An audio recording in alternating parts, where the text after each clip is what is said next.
lammet bröt det 7:e inseglet uppstod i himlen en tystnad som varade vid pass en halv timme.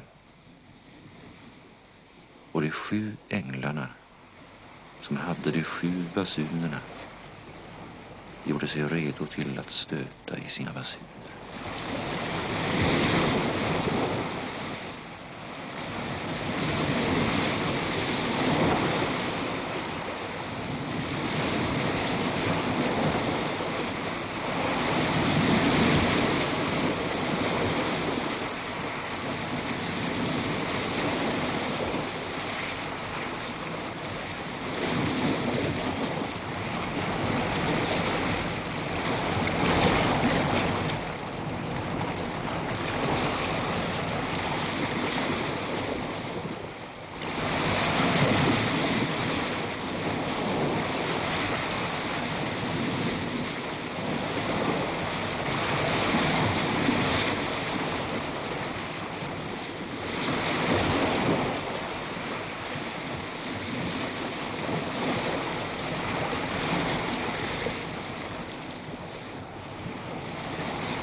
Vem är du? Jag är döden. Kommer du för att hämta mig? Jag har redan länge gått vid din sida. Det vet jag. Är du beredd? Min kropp är rädd. Inte jag själv.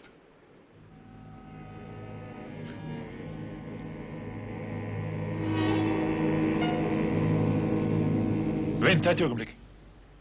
Så säger ni alla. Men jag lämnar inga uppskov. Du spelar ju schack, inte sant?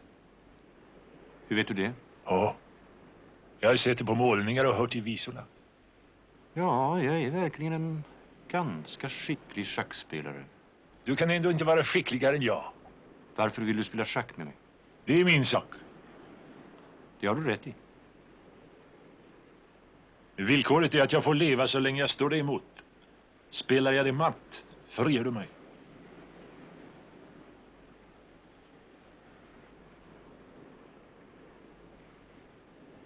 Du fick svart. Det passar ju bäst så. Inte sant?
Rona och en luderkona, det är livsens välbehag för en man som jag.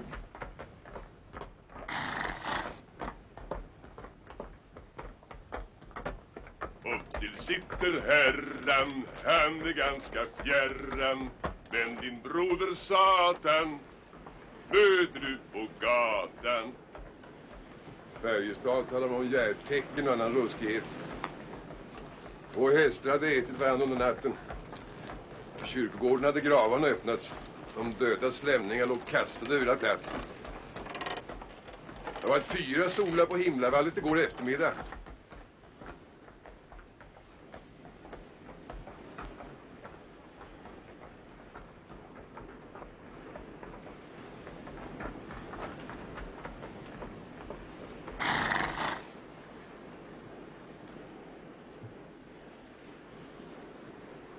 Kan du säga vägen till värdshuset?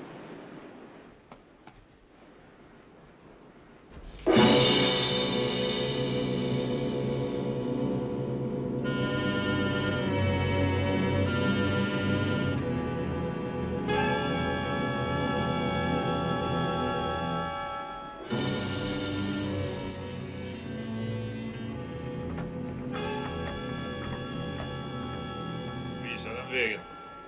Inte precis. Vad sa han? Ingenting just. Var han stum? Nej, det kan man inte säga.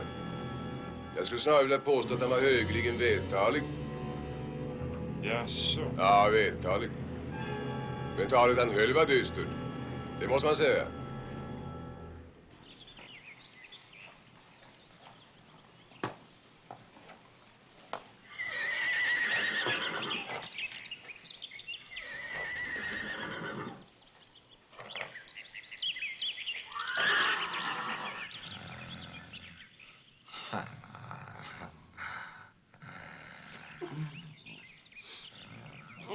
Oj.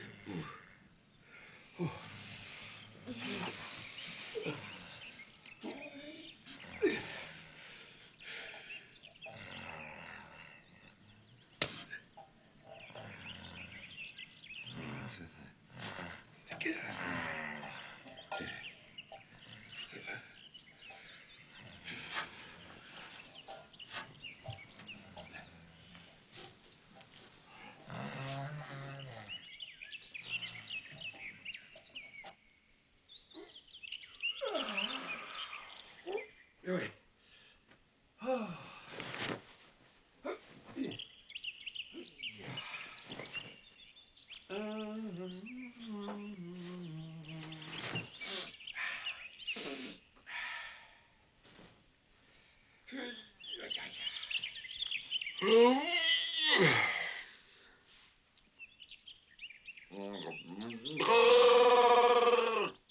Hej. God morgon på dig. Har du fått någon frukost? Tråkigt nog kan jag inte äta gräs. Kan inte du lära mig? Vi har lite knapet, förstår du. Men folk är inte så konstintresserade i den här landsändan.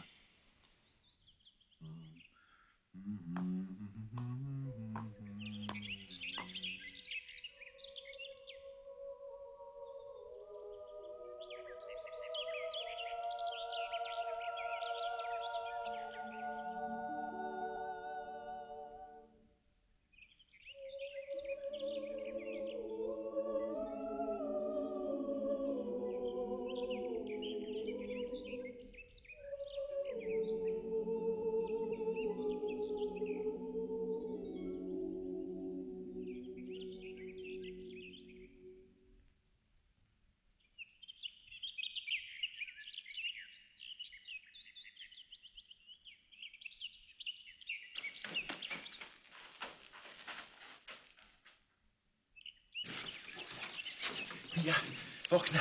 Vakna, Mia. Jag har sett något som jag måste berätta. Vad är det? Har det hänt något? Jag ska höra. Jag har haft en syn. Nej, det var inte någon syn heller. Det var alls som verkligt. Ja, det var det. Så har du haft en syn igen. Jag såg en i alla fall. Vem? Vem såg du? Den heliga jungfrun Maria. Såg den riktigt? Hon var så nära så jag kunde röra vid henne. Hon hade guldkrona på huvudet och blå klänning med blommor av guld. Och hon var barfota och hade små bruna händer. Och hon höll barnet mellan händerna och lärde honom att gå. Så såg hon att jag såg henne. Och då log hon mot mig. Och jag fick tårar i ögonen. Och när jag torkade bort tårarna försvann hon. Och det blev alldeles tyst. Överallt. I himlen och på jorden. Kan du förstå det? Tänk vad du kan hitta på. Jag märker nog att du inte tror mig. Men det var verklighet, säger jag dig. Inte en sån verklighet som du ser. Utan en annan sorts verklighet. Kanske en sån verklighet som när du sa att fan själv stod och målade vagnshjulen röda och använde svansen till målarpensel. Varför ska du alltid komma dragande med just den där historien? Så upptäckte vi att du hade rödfärg under naglarna. Ja, den gången var det kanske påhitt. Jag gjorde det för ni skulle tro på mina andra syner. De riktiga, de som jag inte hittat på. Hörde, du ska hålla styr på dina syner du. Annars kan du bli betraktad som en fåne. Det är du inte. Åtminstone inte än så länge. Så vitt jag vet. Fast riktigt säkert är det ju inte. Jag har inte bett om mina syner. Jag kan inte hjälpa att röst och tala till mig. Och att den heliga jungfrun visar sig. Och att änglar och jävlar tycker om och umgås med mig. Jag har inte sagt till dig en gång för alla att jag behöver sova på morgnarna. Jag har bett er. Bönfallet är men ingenting hjälper. Därför säger jag nu tyst.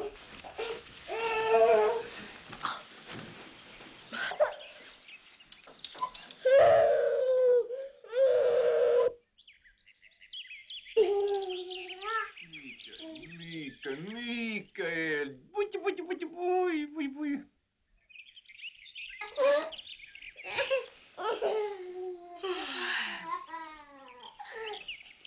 Jag vill att Mikael ska få det bättre än vi. Mikael ska bli en stor akrobat. Eller kanske en jonglör som utför det enda omöjliga konststycket. Vad är det för ett konststycke? Att få en av bollarna att stanna helt stilla i luften. Det är ju omöjligt. Ja, för oss är det omöjligt. Men inte för honom. Du med dina fantasier. Jag har gjort en sång. Jag tänkte ut den i natt. Jag låg vaken nästan hela natten. Vill du höra min sång? Läs upp den. Jag är väldigt nyfiken. Det sitter en duva på liljekvist i midsommartider. Hon sjunger så fagert om Jesu Krist. I himmelen är en stor glädje. Mia, sover du? Vad en mycket vacker sång. Den är inte slut än. Nej, jag hörde nog. Jag ska bara sova lite till. Så kan du sjunga resten sen. Den bara sover och sover. Är det här en maskering för en skådespelare? Jag bara frågar. Om det inte vore för att prästerna betalar så bra så ska jag säga nej. Ska du spela döden? Skrämma hyggligt folk från Vättern med såna här fånigheter. Och när ska vi uppföra det där spelet? I Helsingör vid helgonfesten. Vi ska spela på själva kyrktrappan. Det är fint som fan. Vore det inte bättre att spela något oanständigt? Det tycker folk bättre om oss, är det roligare. Fåntrapp. De säger att det går någon elak sjukdom i landet och nu spekulerar prästerna i ond, bråd död och moraliska magknip.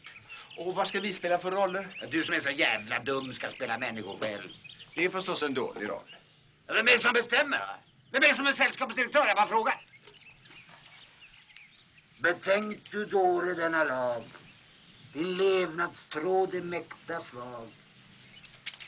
Kort är din dag. Kommer kvinnorna älska mina kostymeringen? Jag bara frågar.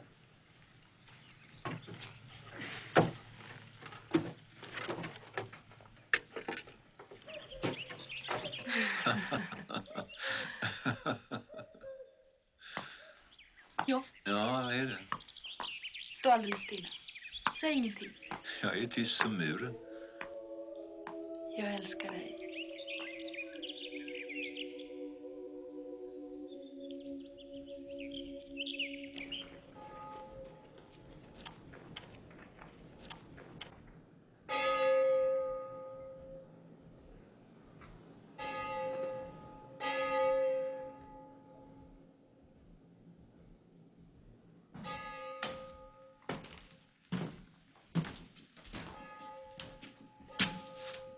Vad ska det här föreställa? Det är dödsdansen. Där är döden. Ja, han dansar iväg med dem allihop. Varför håller du på med sådana klotterier? Jag tänkte man skulle påminna folk om det faktum att de ska dö. Blir de inte glada då? Varför i helvete ska han alltid göra folk glada? Man kan ju skrämma dem lite ibland. Då blundar de och tittar inte på din tavla. Du kan tro de tittar. En dödskalle är mycket intressantare än ett naket fruntimmer. Ja, när du skrämmer dem. Ja, tänker de. Och de tänker. Blir de ändå räddare. Kila galopp i fram på prästerna. Det är inte min sak. Bara måla din dödsdans du. Jag bara visar hur det är. Sen får var en göra som man vill. Tänk vad somligt folk ska bli förbannade på det. Jo, det händer alltid. Då målar jag strax något roligt. Man måste ju leva. Åtminstone tills pesten tar den. Festen? Det var otäckt. Du skulle se bölden under en sjukes hals. Du skulle se hur kroppen dras samman så att lemmarna blir som rep av galenskap. Ser illa ut. Ja, det ser illa ut. Han försöker slita svulsten ur sin bädd. Han biter sönder sina händer. Han river upp ådrorna med naglarna. En skrik hörs överallt. Vart du rädd? Rädd? Ja. Känner du inte mig? Var månad där uppe för strunt. Ja, nu är det märkliga det att de stackars människorna ser farsoten som en Guds straffdom. Nu drar hopar av syndaträlar genom land och piskar sig själva varann. Hör han till välbehag. Slår de sig själva? Ja, det är en otäck syn. Man går helst ner i diket och gömmer sig när de kommer på vägen. Jag har lite brännvin. Jag har druckit vatten hela dagen. Jag blev en törstig som en kamel ute i ökensanden. Jag tror du blir rädd i alla fall.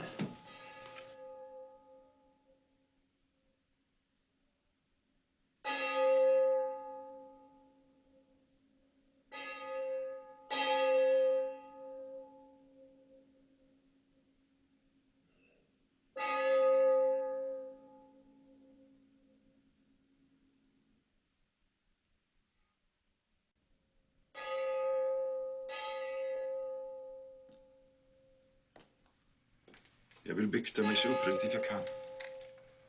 Men mitt hjärta är tomt. Och tomheten är en spegel vänd mot mitt eget ansikte. Jag ser mig själv och grips av vedervilja och skräck.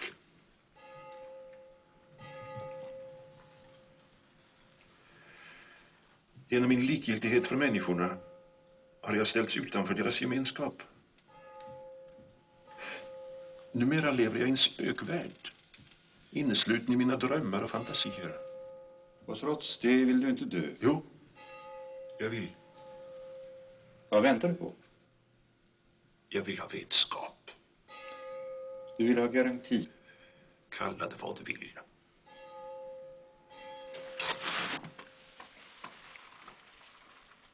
Är det så grymt otänkbart att fatta Gud med sina sinnen? Varför ska han gömma sig i en dunstkrets av halvuttalade löften och osedda under? Hur ska vi kunna tro på de troende när vi inte tror själva? Vad blir det av oss som vill tro men inte kan? Och vad blir det av dem som varken vill eller kan tro? Varför kan jag inte döda Gud inom mig? Varför lever han vidare inom mig på ett smärtsamt och förebyggande sätt, trots att jag förbannar honom och vill vräka ut honom ur mitt hjärta? Varför är han trots allt en jäckande verklighet som jag inte kan bli kvitt? Hör du mig? Jag hör dig. Jag vill ha vetskap. Inte tro, inte antaganden, utan vetskap. Jag vill att Gud räcker med sin hand, avtäcker sitt ansikte och talar till mig. Men han tiger. Jag ropar till honom i mörkret. Men ibland är det som det inte fanns någon där. Det kanske inte finns någon där. Men då är levandet en orimlig fasa. Ingen människa kan leva med döden för ögonen och vetskapen om alltings intighet. De flesta människor reflekterar varken över döden eller intigheten. Men en dag står du ju ändå på livets yttersta näs och ser mot mörkret. Ja, den dagen. Jag förstår vad du menar. Vi måste göra oss ett beläte av vår rädsla. Och det belätet ska vi kalla för Gud. Du oroar dig. Döden besökte mig i morse. Vi spelade schack tillsammans. Den fristen ger mig tillfälle att uträtta ett angeläget ärende. Varför ett ärende? Mitt liv har varit ett jagande, farande, talande utan mening eller sammanhang. Det har varit en intighet.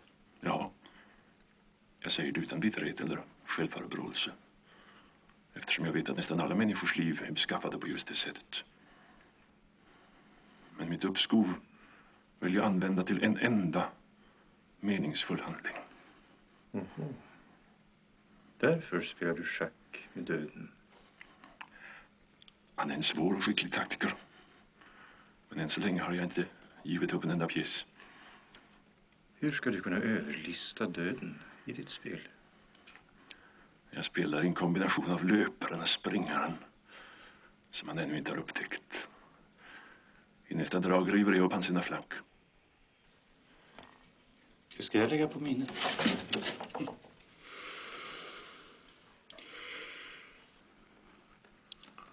Du är en förrädare. Och du lurar mig. Men vi träffas väl igen. Jag ska nog finna en väg. Vi möts vid värdshuset. Där ska vi spela vidare.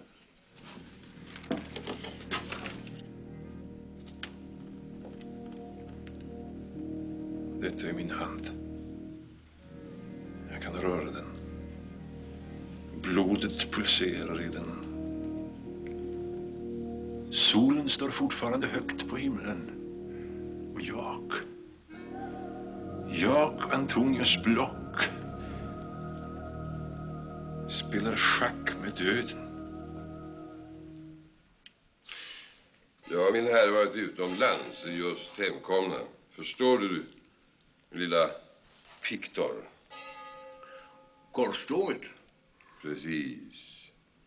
I 10 år satt vi nere i det heliga landet, lät ormar hugga oss, flygfän sticka oss, vilddjur bita oss, hedningar slakta oss, vinet förgifta oss, kvinnor nedlus oss, löss uppäta oss, febrar förmultna oss. Allt till Guds ära. Till Guds ära. Jag ska säga dig att vårt korståg var så dumt så bara en riktig idealist kunde funnit på det.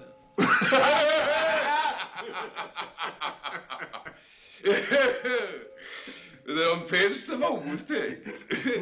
Värre än så. Tack, ja. Hur man vänder samman rumpan bak. Stor sanning. Rumpan bak. Rumpan bak. En djup sanning. Här ser du väpnaren Jöns. Han flinar åt döden, flabbar åt Herren, skrattar åt sig själv och ler mot flickorna. Hans värld är en Jönsvärld. Trovärdig för ingen utom för honom själv. Löjlig för alla, även för honom själv. Meningslös i himlen och likgiltig i helvetet.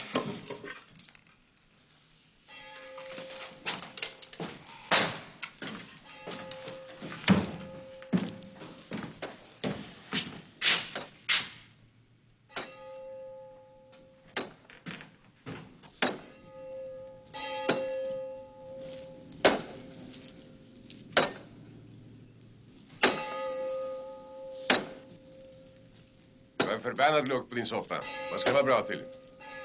Hon där har köttsleverblandelse med den lede. Nu sitter hon i stocken. Hon ska brännas imorgon bitti upp i sockengränsen. Den går så den djävulen ifrån oss andra. Det gör den där stinkande smörjan. Bästa medlet. Blod och galla av en stor svart hund. Den onde fördrar inte lukten.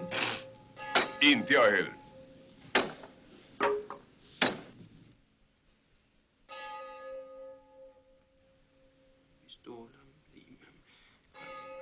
Har du sett djävulen? Du ska inte tala till henne. Kan det vara så farligt? Jag vet inte, men det anses att hon är skuld till den farsot som övergår oss alla. Domine noster Jesus Christus filius Dei vivi beato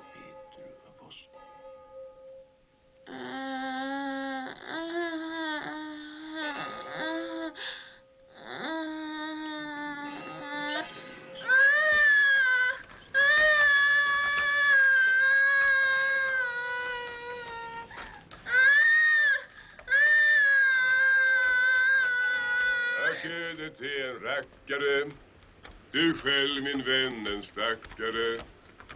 En du spritter rask, en du krälar i en mask. Måste du sjunga?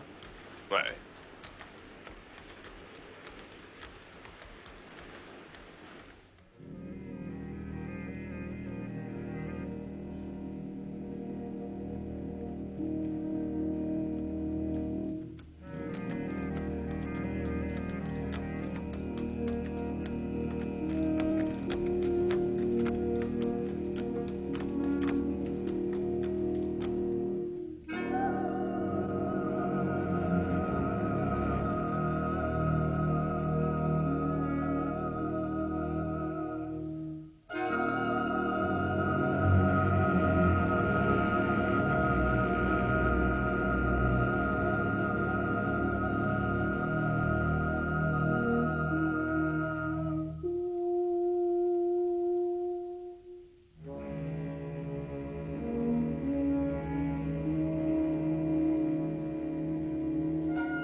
Varför ser du så förvånad ut?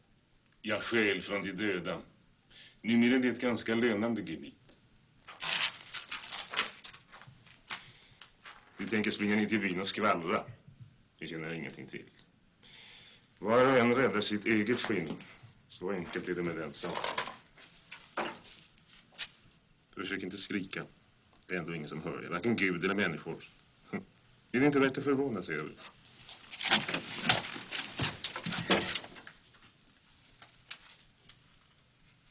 Jag känner igen dig, trots att det var länge sedan. Du heter Raval, från pressseminariet i Roskilde. Du är doktor Mirabilis Celestis et Diabilis. Har jag inte rätt? Det var du som för 10 år sedan övertygade min herre om nödvändigheten att dra till det heliga landet på ett finare korståg.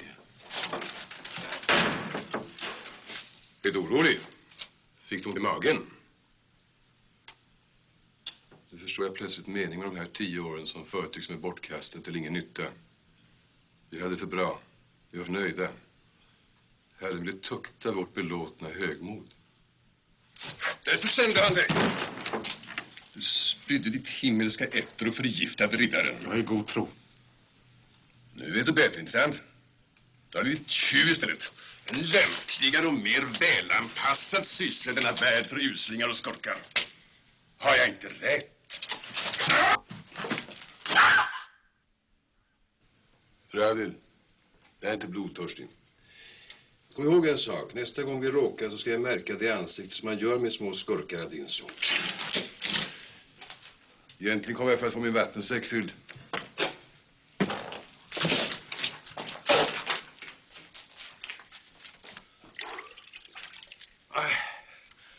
Jöns var namnet. Jag är en trevlig och pratsam ung man som aldrig tänkt annat än väldiga tankar och bara utfört vackra och ädla gärningar.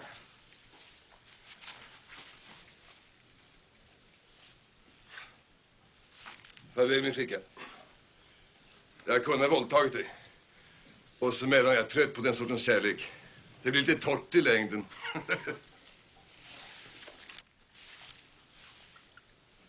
När jag tänker på saker ska vi ha en hushållerska. Lagar bra mat. Jag är visserligen gift, men jag har gott hopp om att min fru ska vara död vid det här laget. Så jag behöver ju en hushållerska. Ja, kom då för satan, sånt där Glo. Jag är räddad ifrån döden så det skyller mig åtskilligt.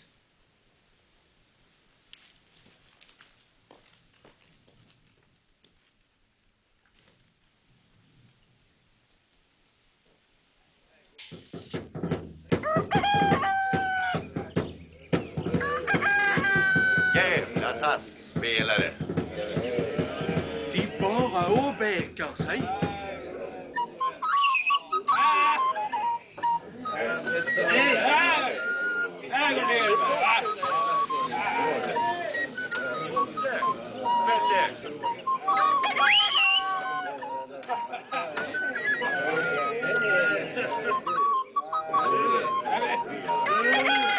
Då blåser äcklar istället.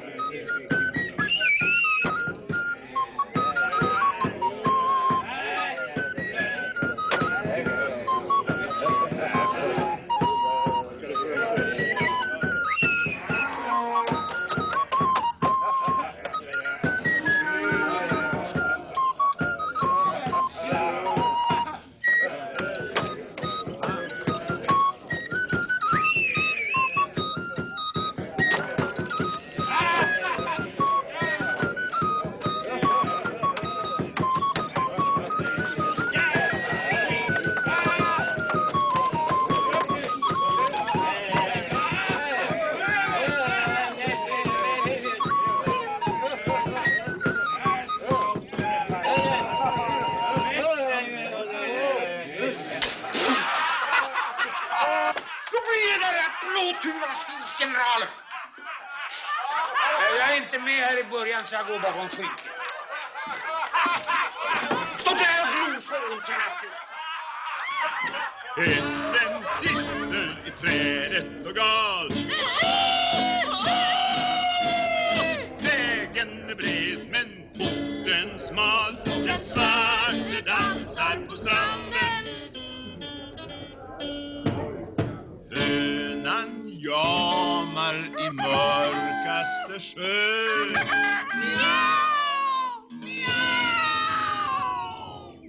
Dagen är röd men fisken död. Den svarte hukar på stranden. Ormen flaxar i himmelens höjd. Jungfrun är blek men musen nöjd. Den svarte ränner på stranden. Bocken väser med tänderna två.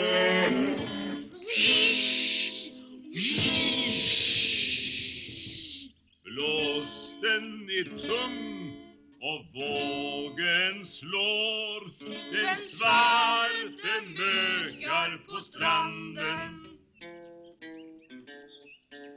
Hästen sitter i trädet och gal. Vägen är bred men porten smal. Den svarte dansar på stranden. Hönan jamar i mörkaste sjö.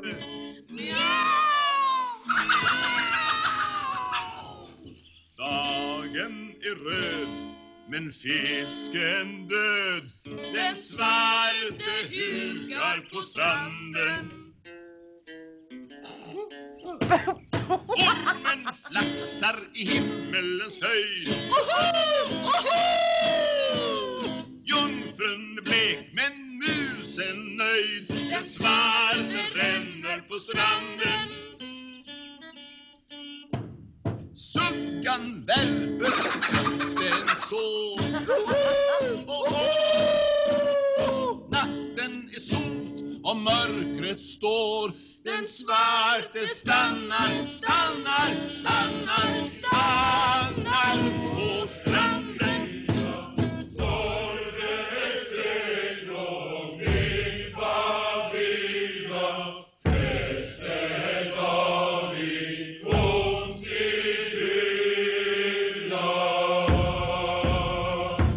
Canto stremore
Gud har sänt sin straffdom över oss. Åh! Vi ska alla förgås i den svarta döden. Ni som står där, en gapande fäkreatur, och ni som sitter där i dästa självbelåtenhet, vet ni att detta kan vara er sista timma? Döden står bakom er rygg. Jag kan se hur hans gässa blänker i solen. Hans lie blixtrar när han höjer den bakom era huvuden. Vem av er ska han drabba först? Du där, så det blygar som en get. Vad ska din mun innan kvällen förvridas? En sista oavslutade gäspningen. Du kvinna, som blomstrar av livets lust och välbehag.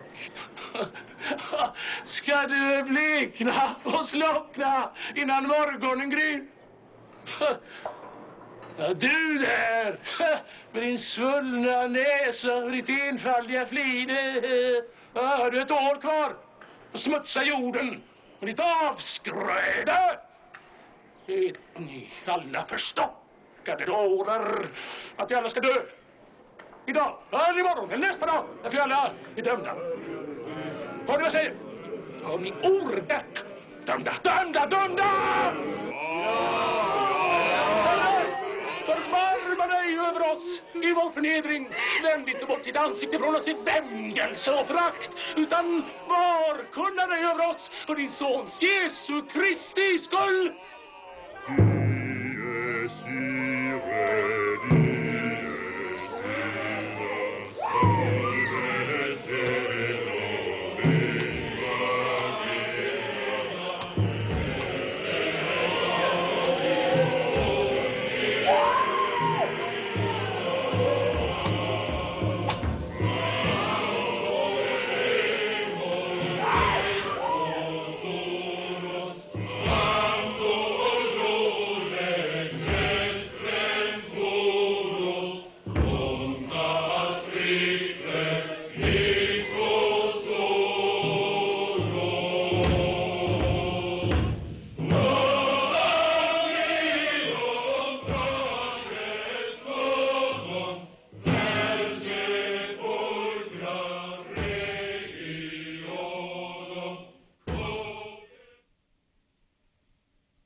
Detta jävla undergångssnack. Ska vara föda på moderna människor. Fordrar de verkligen att vi ska ta dem på allvar? Ja, nu flinar du åt mig, herre. Tillåt mig påpeka att jag har läst, hört, upplevt de flesta sagorna vi människor berättar för er. Ja.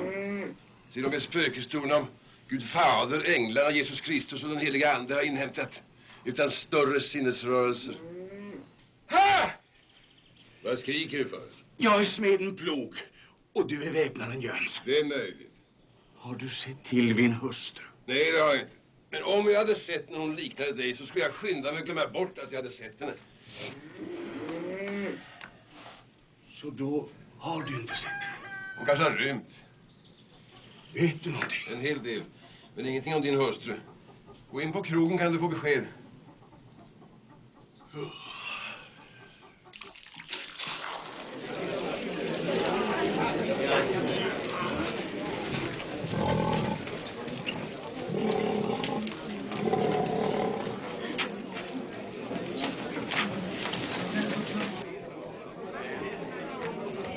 Jo, det är sant.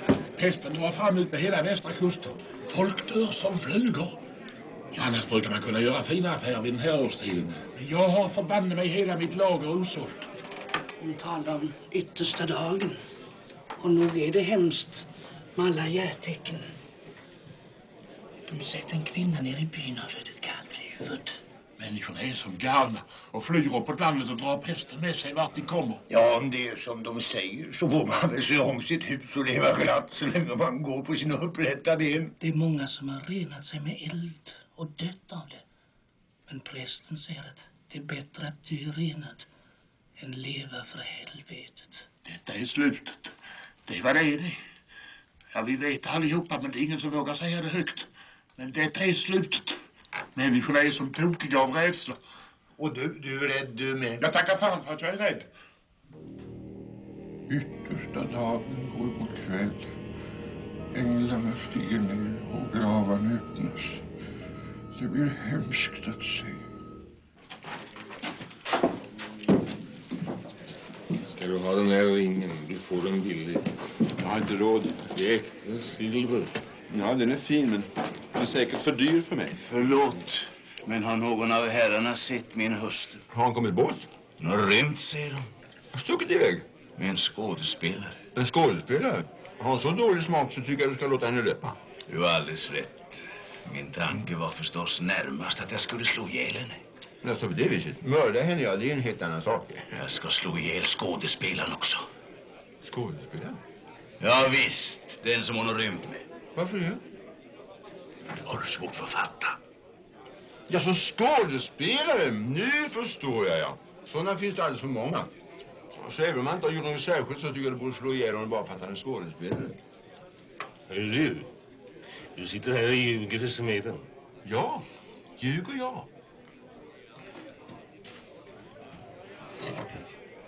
Du är också skådespelare. Och det är väl din kumpan som snappat iväg en plogskärring. Är du skådespelare du också? Jag skådespelare? Det är verkligen så lite. Då borde vi ju slå ihjäl dig. Det är logiskt. Du är lustig du. Vad fasligt vad det blir. Har du något på samvetet? Du är lustig du. Tycker inte du också att han är lustig? Jag ser inte det, nej. Vi skulle kanske märka det lite med kniven. Som man gör med små skurkar eller din sak. Vad har du gjort av min fru?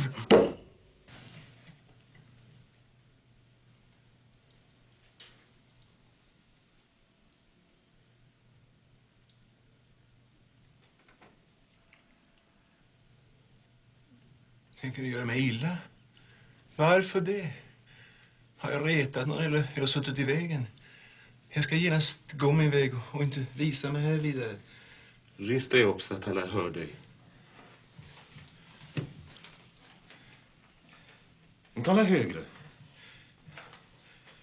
Stå på huvudet. Får vi se om du är en duktig skådespelare. Ja.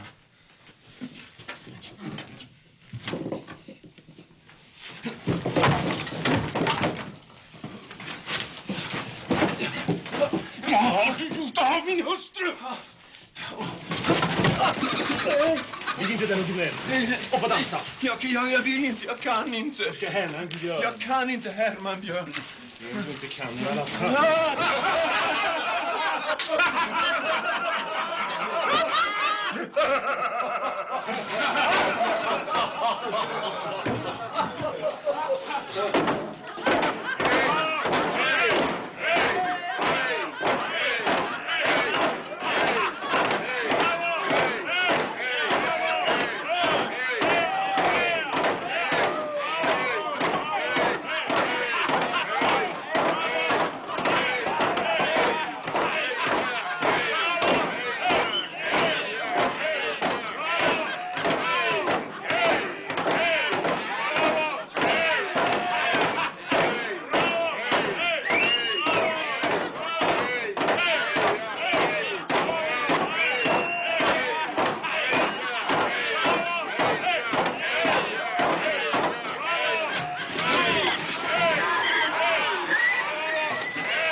Var en duktig björn.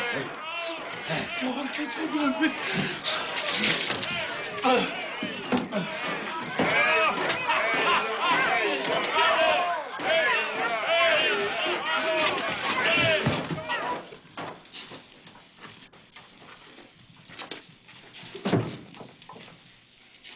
Kommer du ihåg vad jag skulle göra med dig om vi möttes igen?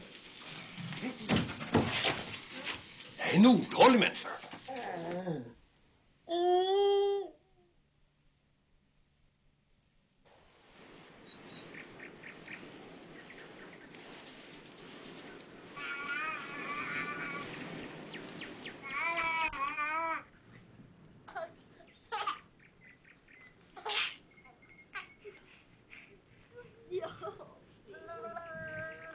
Vad heter han? Mikael. Hur gammal är han? Och han är över 1 år. Han är stor för sin ålder. Tycker du? Ja, han är ganska stor. Ni spelade ju någon sorts teaterföreställning i eftermiddag. Tyckte du att det var dåligt? Du är vackrare nu när du inte är så där målad i ansiktet. Den där klänningen klädde bättre. Tycker du? Ja, du förstår, Jonas Gata har stuckit iväg och lämnat oss. Så nu är vi i en riktig knipa. Är det din man? Jonas? Nej, den andra karln är min man. Han heter Joff. Jaså, den. Ja. Så nu är det bara han och jag. Ja, det blir till att börja göra konster igen. Och det är ett sabla besvär. Gör ni konster också? Ja, det kan du tro. Och Joff är en mycket skicklig jonglör. Ska Mikael också bli akrobat? Joff vill att han ska bli det. Inte du. Jag vet inte. Han kanske blir riddare. Ja, det är inte heller särskilt roligt, ska jag tala om. Nej, du ser inte glad ut. Nej. Är du trött? Ja, Varför det? jag har ett tråkigt sällskap. Menar du din väpnare? Nej, inte honom. Vem menar du då? Mig själv. Åh, jag förstår. Gör du verkligen det? Ja, jag förstår ganska bra. Jag brukar ofta undra över varför människorna plågar sig själva så fort de kommer åt. Är det inte så? Mia. Joff! Joff, vad är det? Joff! Nej men snälla Joff, vad har du gjort?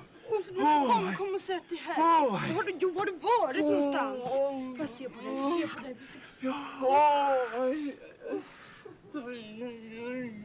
Kom. Ja, vad skulle du på krogen att göra? Och så söp du förstås. Hej, jag söp inte det minsta. Så att du väl skröt om dina änglar och jävlar som du umgås med. Folk tycker inte om dem som har för många idéer och fantasier. Jag sa förbanna mig inte ett ord om änglar. Då är du väl igång med att sjunga och dansa. Tänk att du aldrig kan låta bli att spela teater. Folk blir arga för sånt också, det vet du. Titta här vad jag har köpt åt dig. Ja. Inte hade du råd med det? Ja, nu gjorde jag det i alla fall. Ja. Vad de klodde mig. Ja. Varför klodde du inte tillbaka då? Jag blir bara rädd och arg. Ja, jag kom aldrig för. Arg blev jag, det skulle du tro. Jag röt som ett lejon. Ja. Blev de rädda? Nej, då bara skrattade. Ja.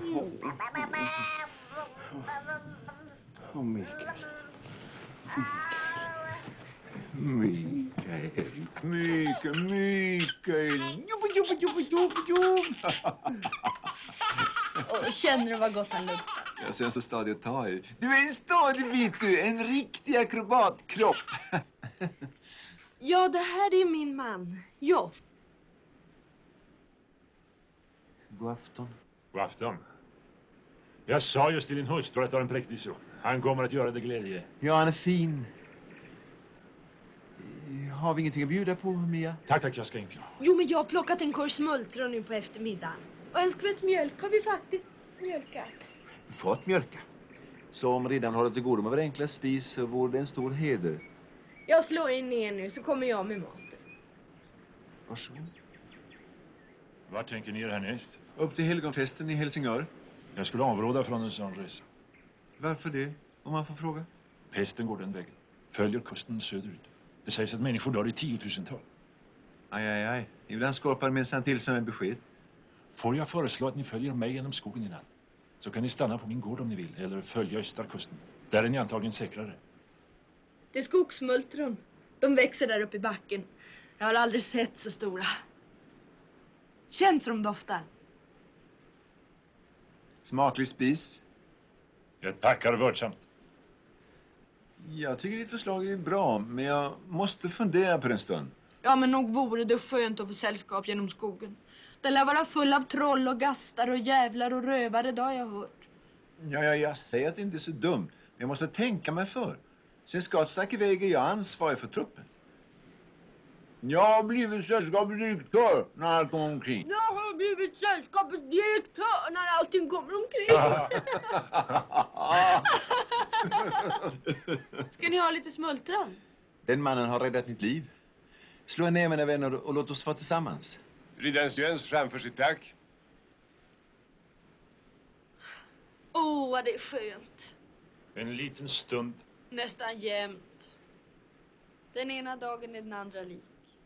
Det är ingenting konstigt med det. Sommaren är förstås bättre än vintern. För på sommaren slipper man frysa.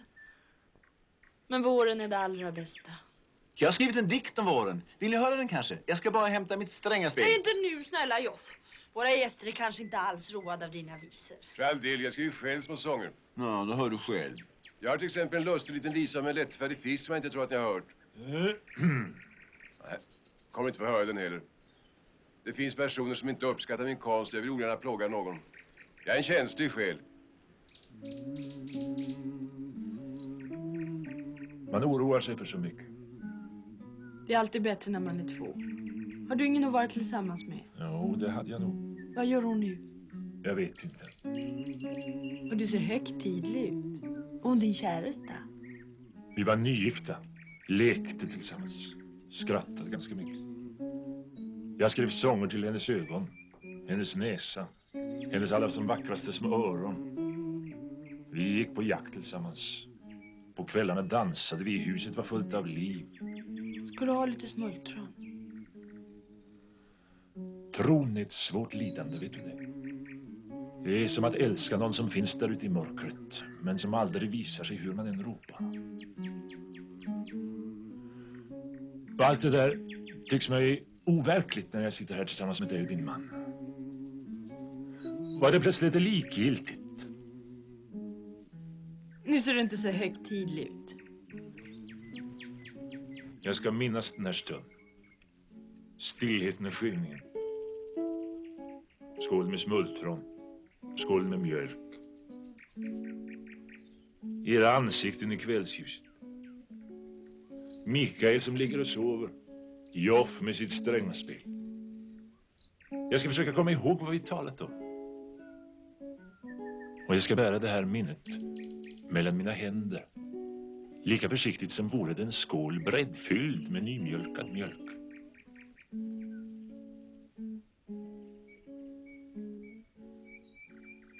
Och detta ska vara mig ett tecken.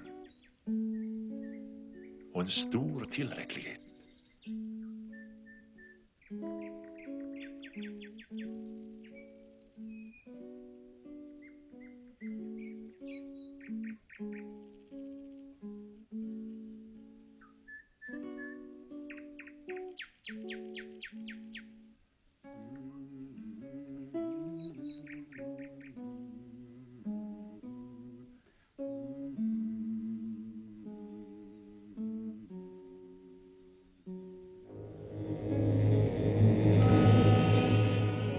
Jag har väntat.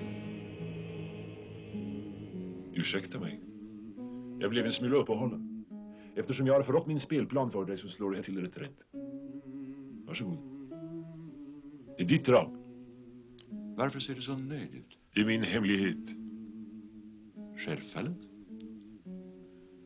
Nu slår jag din springare. Det gjorde du rätt i. Har du lurat mig? Ja, visst. Du gick i fällan. Jag ställer dig i schack. Vad skrattar du åt? Bry dig inte om mitt skratt, rädda din kung istället.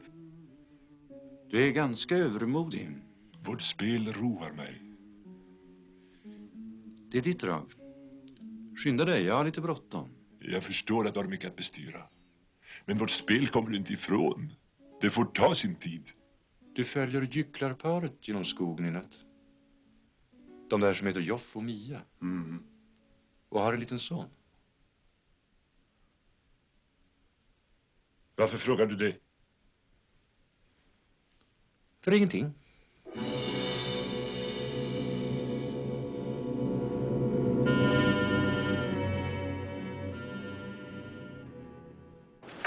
Har du sett till Jöns? Vi måste iväg. Ja, jag tror bestämt han är inne på värdshuset. Herregud i himlen. Är det inte smeden plog? God afton. Sitter du där och livar i din ensamhet? Titta på smeden. Han tjuter och jämrar som en pissdränkt kanin. Är det frun fortfarande? Ja, jag har inte hittat det. Ja, det är ett helvete med kvinnor och ett helvete utan kvinnor. Så hur man resonerar ändå med slåget och slår ihjäl dem medan det är som roligast. Kärringtjat och svinmat. Barnskrik och pissblöjor. Vassa naglar och spydigheter. Hugg och slag och fans moster och svärmor. Och så när man ska lägga sig och sova. Blir det en ny melodi? Tårar, gnäll och jämringar i himlens höjd. Varför kysser de inte godnatt? Varför sjunger inte en sång? Varför älskar de inte som när vi träffades först? Varför tittar den på min nya särk? Bara vänder ryggen till och snarkar. Fy fan. Fy fan. Nu är hon borta. Lägg dig. Jag ska knipa dem i näsan med tången. Jag ska bunta dem på bröstkorgen med lilla hammaren. Jag ska knacka dem så lätt i skallen med stora släcken. Titta. Nu bölar han igen. Jag kanske älskar den. Du kanske älskar den. Då ska jag tala om för dig, din stackars förvillade fläsklägg, att kärlek det är ett annat ord för lusta. Plus lusta, plus lusta, plus en förbannad massa bedrägeri, lögn, falskhet och allmänt lurendrejeri. Ja, men det gör ont i alla fall. Ja, naturligtvis. Kärleken är den svartaste av alla pester. Man dog och det var någon glädje med kärleken. Den går nästan alltid över. Nej, min går inte över. Jo, och då, din också. Det är bara några stackars fårskallar då och då som dör av kärlek. Om allt är ofullkomligt i denna ofullkomliga värld är kärleken mest fullkomlig i sin fullkomliga ofullkomlighet. Du är lycklig, du som är så oljad i käften och till och med tror på din egen rappakalj. Tror? Vem har sagt att jag tror? Men jag älskar till goda råd. Det är om ett så får genast två. Så jag har egentligen studerat kvar. Jöns, kan vi få följa dig genom skogen? Jag är så ensam och vill inte gå hem för där skrattar alla åt mig. Bara du inte lipar hela tiden, då löper vi ifrån dig. Jöns!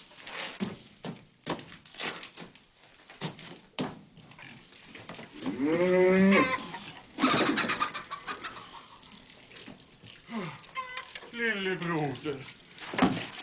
Akta dig, Jöns. Han vill bara slåss. Han är inte riktigt klok. Ja, nu lipar han i alla fall. Jag är verkligen ledsen om jag gjorde det illa. Men jag har ett sånt förbannat temperament, förstår du. Ta mig i hand. Kom med min famn, lillebroder. Ja, tack. Lite senare kanske. Nu har vi faktiskt bråttom. Tack. Tack.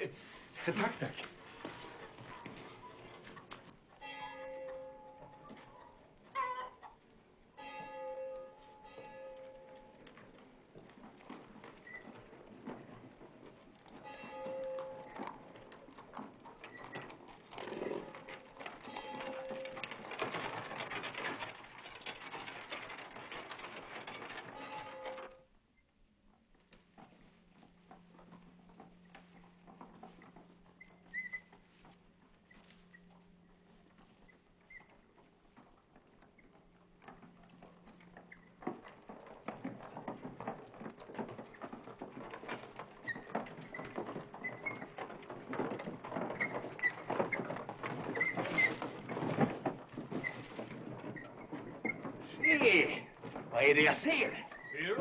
Vem är det som skymtar fram där borta i skogens bryn? Om inte min högt ärade med vidhängande aktör.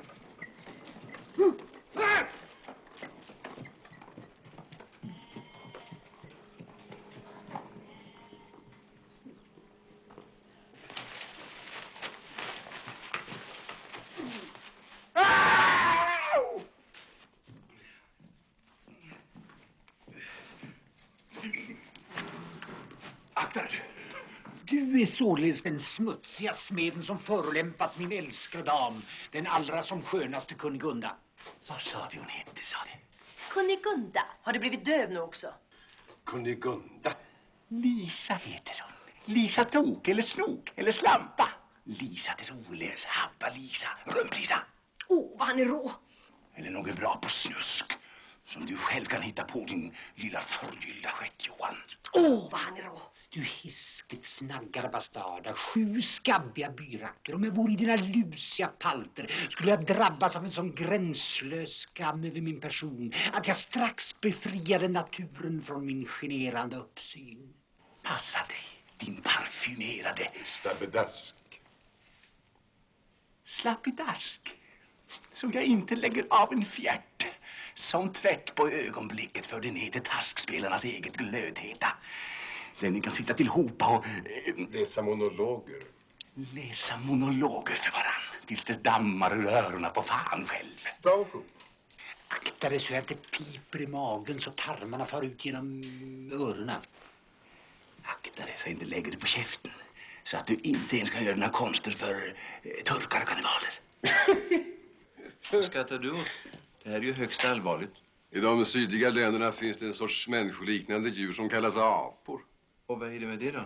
Ja, var bara det. Plog, lilla plogen min. Va? Lilla rara plog, förlåt mig för allting. Om ett ögonblick börjar hon gråta. Jag måste gråta, det är så hemskt allting. Och den där härnan har lurat mig så förskräckligt så det kan du inte tro. Hörru, Kunigunda, om nu sanningen ska fram så... Snart kommer talet om älsklingsrätterna. Vänta bara. Lille plog, när vi kommer hem så ska jag laga kroppkakor åt dig med rotmos och lingon som är det bästa du vet. Inte sant, lille plog? Ja, men först måste jag slå ihjäl honom där. Ja, visst, slå ihjäl honom bara. Slå ihjäl honom riktigt ordentligt. Tycker inte alls om honom längre. Milde herregud, varför gav du oss kvinnan? Vet du vad han är? Bara lösskägg, löständer. Falska leenden och inlärda tonfall och tom som en burk. Slå ihjäl honom du. Kära plog, om du trodde att jag skulle hålla något försvarstal för min så kallade verklighet så misstog du dig. Slå ihjäl mig bara. Jag kommer att tacka dig efteråt. Vad säger du? Skådespelare skapar gripenhet och förvirring. Det är redan en halv seger. Gör någonting, stå inte bara där och glo. Han måste ju slåss med mig, annars kan jag inte slå ihjäl honom. Han måste åtminstone reta upp mig så jag blir lika arg som nyss. Kära vän, jag sänker denna dolk i mitt bröst. Och min overklighet kommer raskt att övergå till en ny solid verklighet. Likets absoluta påtaglighet. Nej, vänta lite nu. Jag menar ju inte så illa. Jag förlåter dig, Kunigunda. Farväl, min vän. Bed för mig någon gång.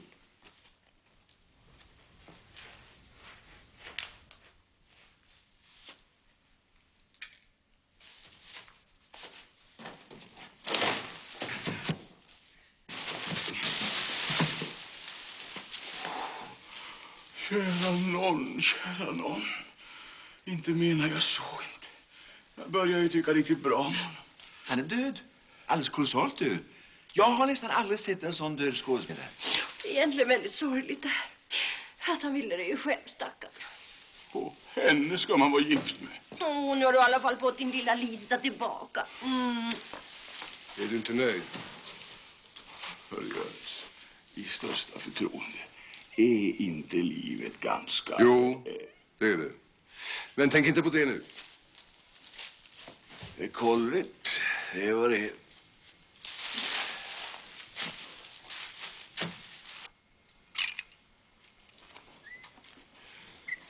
Nu är det en bra serie. Allt en bra skådespelare. Försöker jag rätt på ett träd och klättrar upp där. Så inga björnar, vargar eller spöken får tag i mig.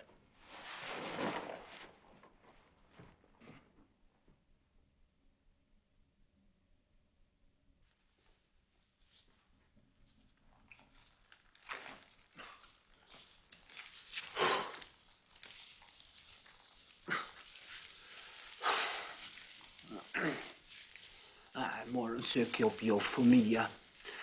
Och sen får vi till helgonfesten i Helsingör. Ska jag sjunga en liten sång för mig själv. Jag är en liten fågelett som sjunger hur han vill. Hantverkare skolan själv.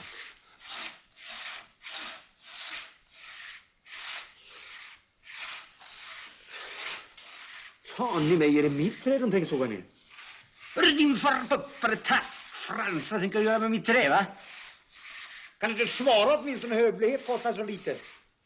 Vem är nu egentligen? Jag sågar ner i träd. Eftersom din tid är ute. Det går inte, jag har inte tid. Har du inte tid? Nej, jag har min föreställning. Ja, den är inställd. På grund av dödsfall. Men min kontrakt? Det är uppsagt. Min familj, mina barn. Åh, fy skämskap. Jag skäms. Finns det inga undanflykter då?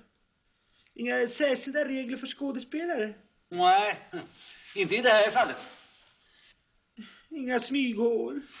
Inga undantag?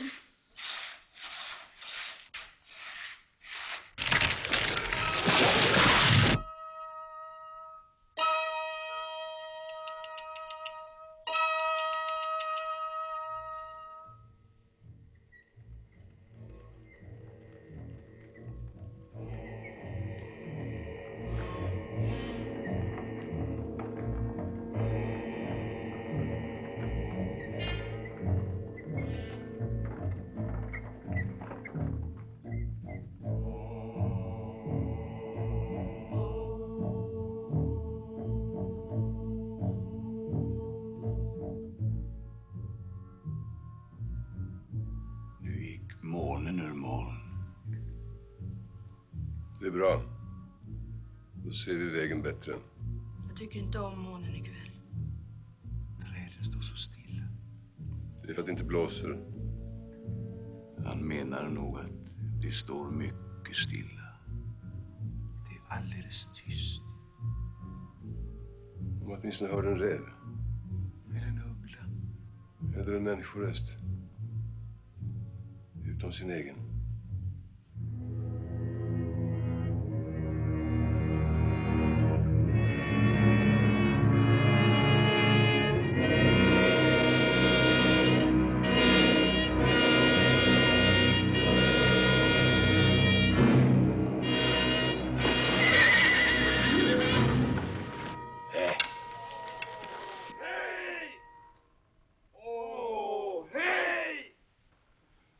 Var ska ni ta vägen? Till brännplatsen? Ja, det ser jag. Det är hon häxan. Varför bränner så här mitt i natten? Folk har sånt om förstörelse nu för tiden. Tyst för alla helgon. Och när djävulen är överallt. Då är herrarna således 8 modiga herrar. Nå, man har fått betalt.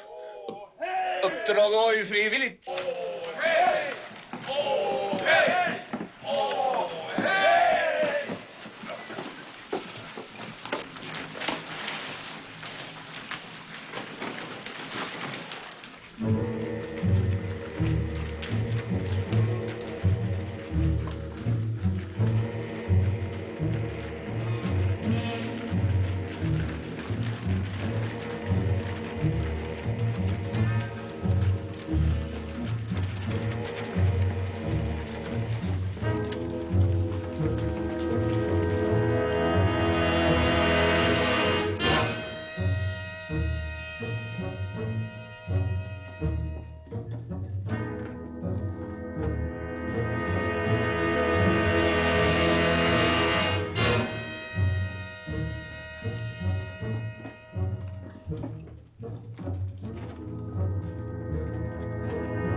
Du, hör du mig?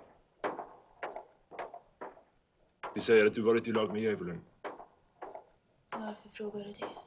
Det är inte av nyfikenhet, utan av högst personliga skäl. Jag vill också möta honom. Varför? Jag vill fråga honom om Gud.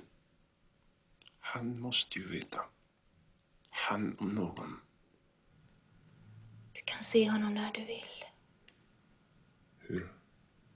Men då måste du göra som jag säger. Se in i mina ögon.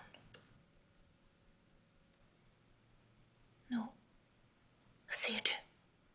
Ser du honom? Jag ser en stel skräck i dina ögon. Ingenting annat.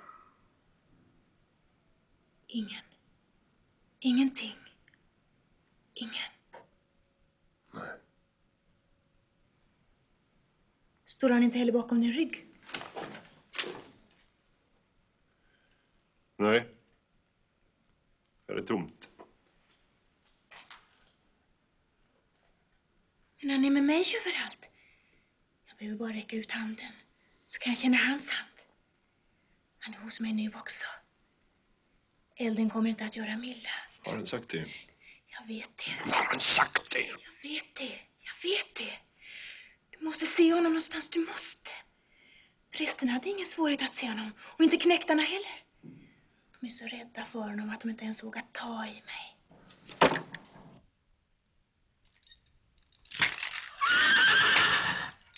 Varför har ni krossat hennes händer? Det är inte vi.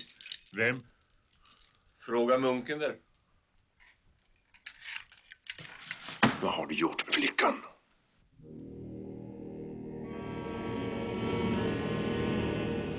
Slutar du aldrig att fråga? Nej. Jag slutar aldrig. Men du får ju inget svar.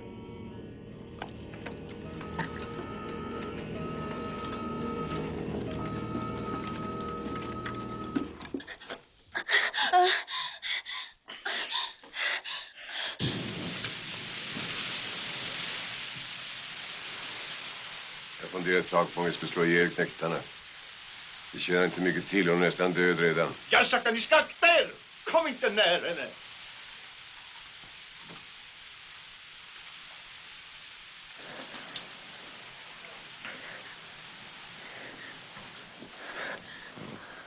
Ät det här. Så stillnar smärtan.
Ser hon?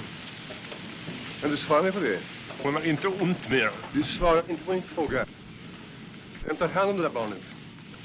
Är det änglarna eller Gud eller Satan eller bara tomheten? Tomheten, Herre? Det kan inte vara så. Se på hennes ögon. Hennes stackars medvetande håller på att göra en upptäckt. Tomheten under månen. Nej. Vi står maktlösa med hängande armar. För vi ser det hon ser. Vår skräck och hennes densamma. Det lilla barnet. Jag gitter inte.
Han sjunger så fagert om Jesu Krist. I himmelen är en stor glädje. Snart kommer gryningen. Ändå hänger värmen över oss som varmvåta bolster. Jag är så rädd. Vi känner att det ska hända oss något. Vi vet inte vad det är. Kanske den yttersta dagen. Den yttersta dagen.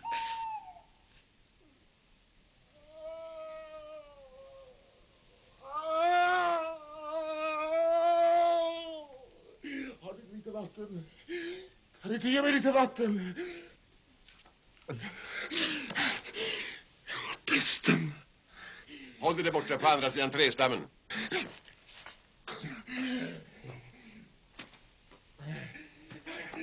Jag är rädd för att dö! Jag vill inte dö! Jag vill inte!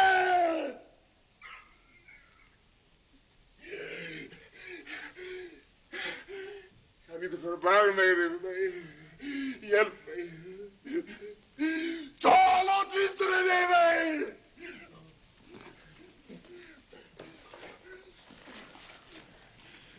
Du känner ingenting till. Du känner ingenting till. Jag vet att du inte känner någonting till. Jag ska dö. Jag... Vad ska hända med mig? Kan ni inte trösta mig? Har ni inte lite barmhärtighet? Ser ni inte att jag... Är det ingen... Tar inte vatten? Det är meningslöst. Det är fullständigt meningslöst. Jag säger att det är meningslöst. Hjälp mig! Hör du inte att jag tröstar dig?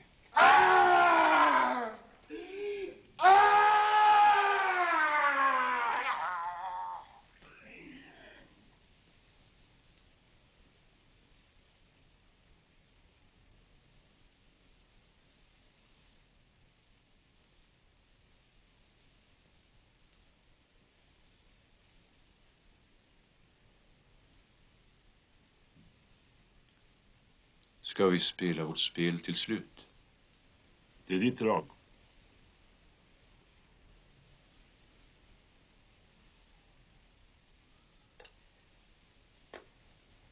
Nu tog jag din drottning.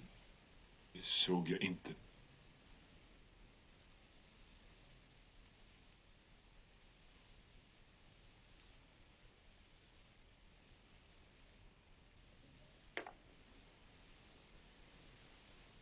Mia, Vad är det?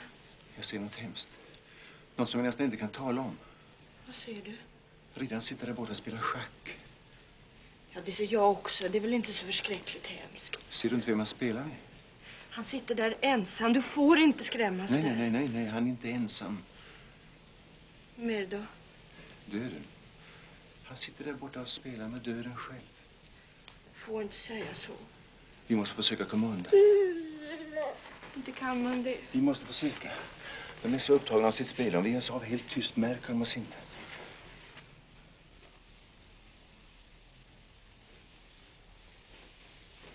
Det är ditt drag, Antonius Block.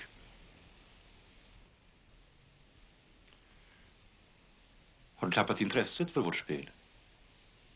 Tappat intresset? Tvärtom.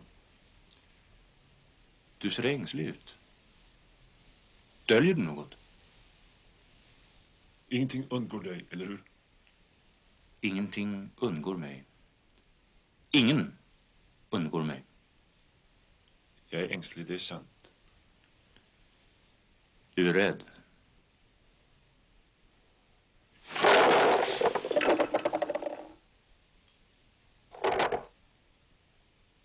Jag har glömt hur pjäserna stod. Men jag har inte glömt. Så lätt ska du inte slippa undan.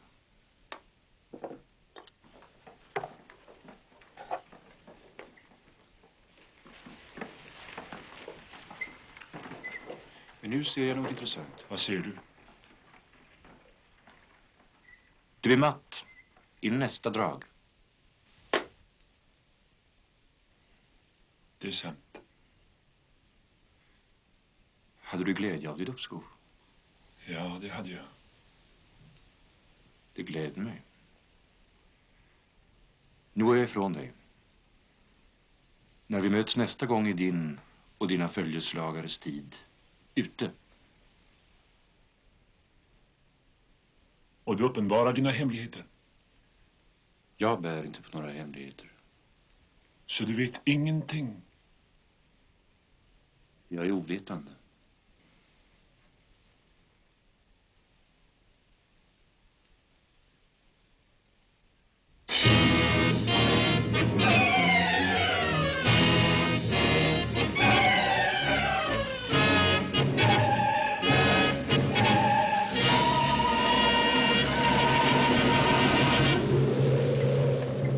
Ser du en sån underlig dag?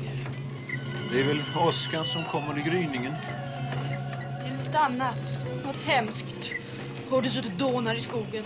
Det är nog regnet. Det är inte regnet. Han har sett oss. Han följer efter oss. Han har hunnit ikapp oss. Han kommer emot oss.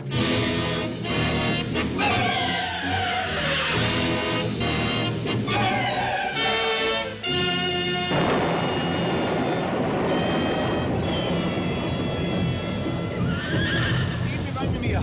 Vi kryper in fort.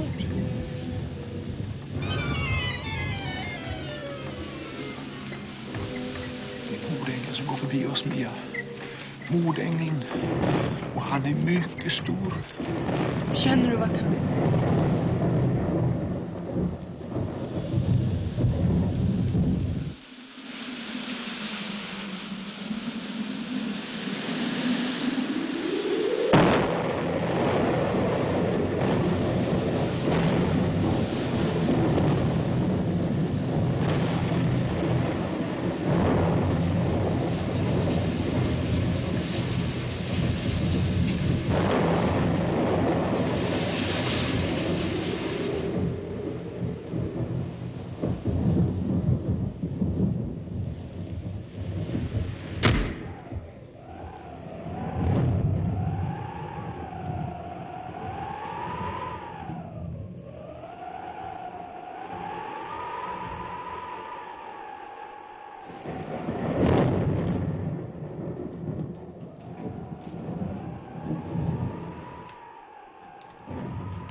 Jag hörde av folk som kom från korståget att du var på väg hemåt. Jag har väntat dig här. Alla de andra har flytt för pesten.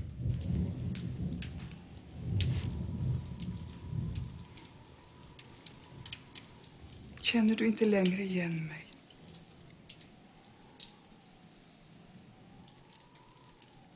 Du har också förändrats.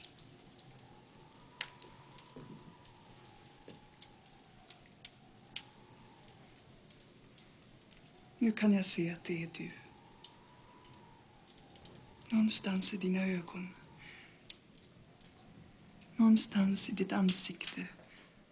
Men gömd och skrämd.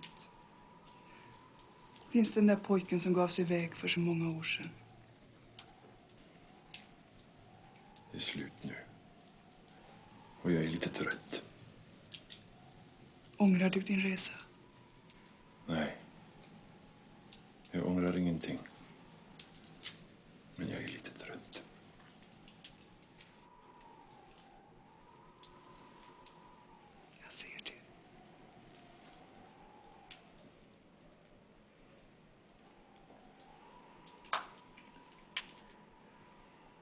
där borta stod mina vänner.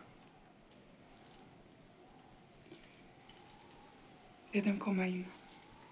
Jag ska duka till morgonbad.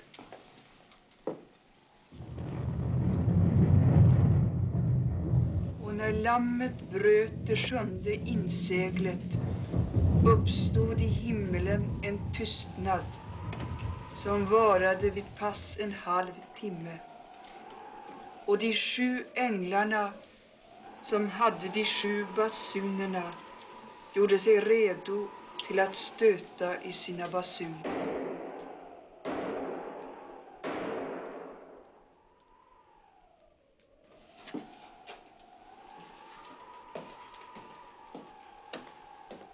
Och den första stötte i sin basun. Då kom hagel och eld blandat med blod, och det kastades ned på jorden. Och 3/3 av jorden brändes upp. Och 3/3 av träden brändes upp. Och allt gräs brändes upp. Och den andra ängeln stötte i sin basun. Då var det som om ett stort brinnande berg hade blivit kastat i havet. Och 3/3 av havet blev blod. Någon där?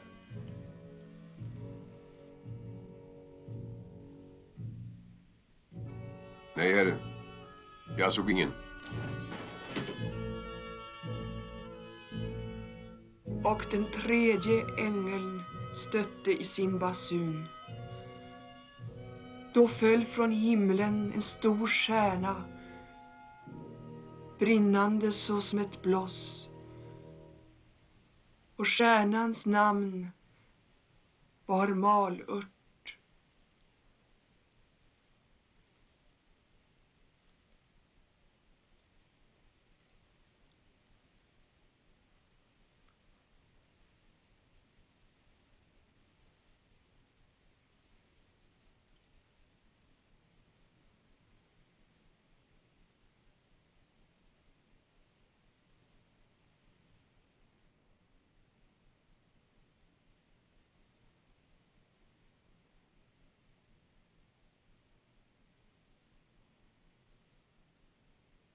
God morgon, edle herre. Jag är Karin, riddarens hustru, och hälsar dig högst välkommen i mitt hus. Jag är smed till professionen och ganska skicklig, om jag får säga det själv. Min hustru Lisa. Nik för den höge herren, Lisa. Är lite svår att tas med ibland, och vi har haft lite kalabalik så att säga. Men inte värre än de flesta människor. Ur vårt mörker ropar vi till dig, herre. O Gud, ha förbarmande med oss. För vi är små och rädda och utan vetskap. I det mörker där du påstår att du vistas, där vi alla förmodligen vistas, i det mörkret finner du ingen som lyssnar till din klagan eller rör sig dina lidanden. Tvätta dina tårar och spegla din likgiltighet. Gud, du som finns någonstans, som måste finnas någonstans. Ha förbarmande med oss. Nej, kan du fått en ört att laxera ut dina evighetsbesvär. Nu tycks det vara för sent. Men känn i alla fall den sista minuten, den oerhörda triumfen att rulla med ögonen och röra på tårna. Tyst, tyst. Jag ska vara tyst, men under protest.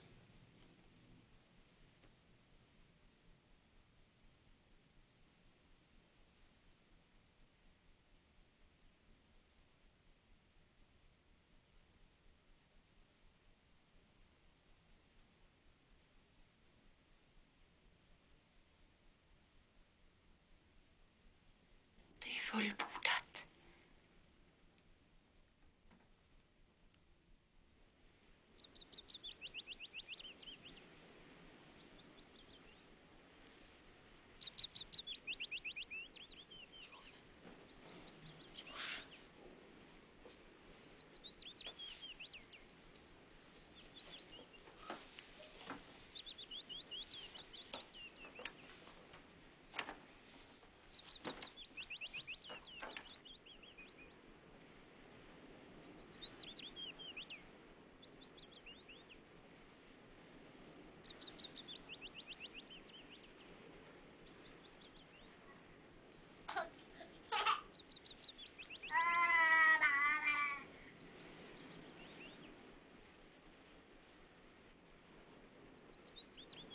Mia. Jag ser dem, Mia. Jag ser dem. Där borta över den mörka ovädershimlen. De är där allihop. Smeden och Lisa. Och riddaren Raval och Jöns och Skat. Och den stränga herren döden bjuder dem till dans.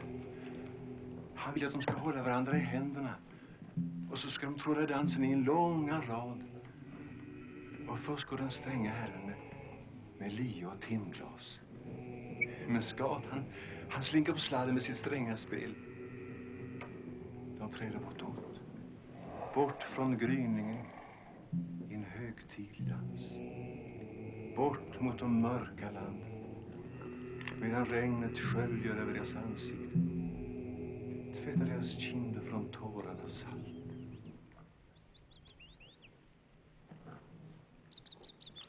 Du med dina drömmar och syner.